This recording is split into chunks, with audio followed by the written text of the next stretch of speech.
गेल्या आठवड्याभरापूर्वीपर्यंत जे पुणेकर स्वेटर घालून बाहेर पडत होते, त्या पुणेकरांना आता टोपी घालून बाहेर पडायचं, गॉगल घ्यायचा की स्वेटर घ्यायचा, अशी कुठेतरी द्विधा मनस्थिती झालेली पाहायला मिळते. कारण सकाळच्या सुमारास खूप जास्त थंड वातावरण आहे. संध्याकाळच्या वेळेस थंड आहे. मात्र दुपारच्या वेळेत खूप जास्त गरम होताना पाहायला मिळते. अर्थात फेब्रुवारी सुरू झाला की अशा पद्धतीचे हवामान बदल होत असतात. मात्र नक्की कधीपासून हे सगळे बदल सुरू झालेले आहेत आणि मग आता इथून पुढचे काही दिवसचं वातावरण कसं असणार आहे, हे सगळं आपण जाणून घेणार आहोत. मी आता हवामान विभागामध्ये आहे.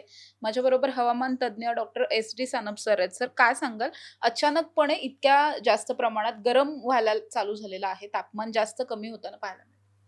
येस. आपण बघितलं की डिसेंबरचा जर महिना बघितला तर बऱ्यापैकी तापमान जे आहे सरासरीपेक्षा कमी होतं आणि महाराष्ट्रातील बहुतांश ठिकाणी ते 10च्या दरम्यान पण आपल्याला दिसून आलं. परंतु जानेवारीमध्ये परत काही व्हेरिएशन्स दिसून आले, ज्यामध्ये मिनिमम टेम्परेचर किंवा किमान तापमान जे आहे ते सरासरीपेक्षा जास्त आपल्याला दिसून आलं. परत त्यामध्ये चढ उतार आपल्याला दिसून आलेत आणि मागच्या काही दिवसांचा जर विचार कराल तर मिनिमम टेम्परेचर किंवा किमान तापमानामध्ये परत व्हेरिएशन्स आहे. काही दिवस ते 15 ते 17 डिग्री सेल्सिअसपर्यंत गेलं होतं काही ठिकाणी. पुण्याचा जर विचार केला तर ते 15-17 इव्हन एक दोन दिवस 18 डिग्री सेल्सिअसपर्यंत सुद्धा दिसून आलं आणि मागच्या 2 ते 3 दिवसांपासून ते 14 ते 15 डिग्री सेल्सिअसच्या दरम्यान आहे. याचं मेन कारण म्हणजे की ज्यावेळी सीझन ट्रान्झिट होतो, म्हणजे आता डिसेंबर, जानेवारी, फेब्रुवारी याला आपण हिवाळा म्हणतो आणि ज्यावेळी फेब्रुवारी हा महिना ट्रान्झिशनचा आहे, ज्यामध्ये नक्कीच कंपेअर टू डिसेंबर आणि जानेवारीमध्ये तापमान वाढणं अपेक्षित आहे. त्याचबरोबर दक्षिणेकडनं येणारे जे बाष्पयुक्त वारे आहेत किंवा उष्ण वारे आहेत, त्यामुळे सुद्धा महाराष्ट्रातील एस्पेशली मध्य महाराष्ट्र आणि मराठवाड्यातील तापमान आपल्याला वाढताना दिसत आहे. त्याचबरोबर पुण्यातलं सुद्धा तापमान, दिवसाचं तापमान वाढताना दिसत आहे आणि मिनिमम टेम्परेचरसुद्धा हे सरासरीपेक्षा जास्त आहे. त्याचं कारण म्हणजे उष्ण आणि बाष्पयुक्त वारे जे आहेत त्यांचं प्रमाण आपल्याकडे वाढल्यामुळं. आता तापमान कमी कधी होतं तर ज्यावेळी उत्तरेकडनं येणारे थंड आणि कोरडे वारे त्यांचा प्रभाव जास्त असतो, अशा वेळी आपल्या रिजनवर तापमान कमी होतं आणि ती परिस्थिती मागील काही दिवसांपासून तरी दिसत नाही. हे जे अचानक तापमानामध्ये जी काही वाढ झालेली आहे, त्याला आपण आता उन्हाळा सुरू होतोय असं म्हणू शकतो का? आणि पुढचे काही दिवसांचं वातावरण कसं असणार?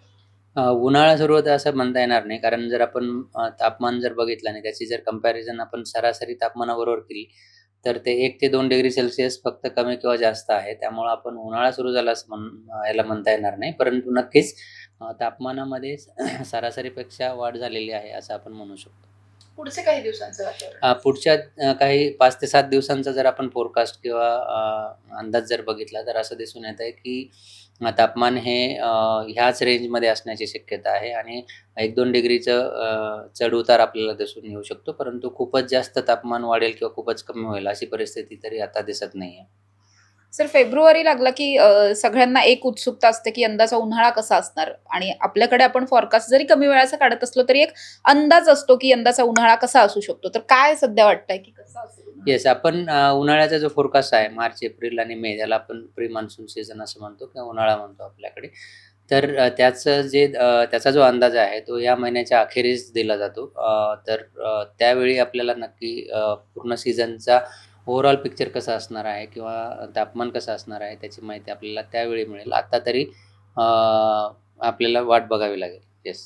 धन्यवाद सर, तुम्ही दिलेल्या माहितीबद्दल. आपण बघतोय की काही दिवसांपासून जे काही थोडंसं वाढलेलं टेम्परेचर आहे ते पुढचे 5-7 दिवस तरी तशाच पद्धतीनं असणार आहे. फार जास्त कमी जास्त या सगळ्या तापमानामध्ये, हवामानामध्ये होताना आत्ता तरी पाहायला मिळणार नाहीये. त्याचबरोबर उन्हाळा कसा असेल या प्रश्नाचं उत्तर शोधण्यासाठी आपल्याला या महिन्याच्या अखेरपर्यंत वाट पाहावी लागणार आहे. त्यानंतरचा जो एक मोठा फोरकास्ट येत असतो हवामान विभागाचा, तो थोड्या दिवसांनी येणार आहे. त्यामुळे आत्ता तरी उन्हाळा सुरू झालाय असं लगेचच्या लगेच म्हणता येत नाहीये. तापमान थोडंसं वाढलंय हे मात्र नक्की.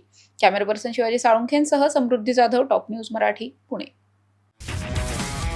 तुमची car, electric panel, data server आगीपासून सुरक्षित आहे का? नाही? मग आजच बसवा F protect temperature activated fire suppression device.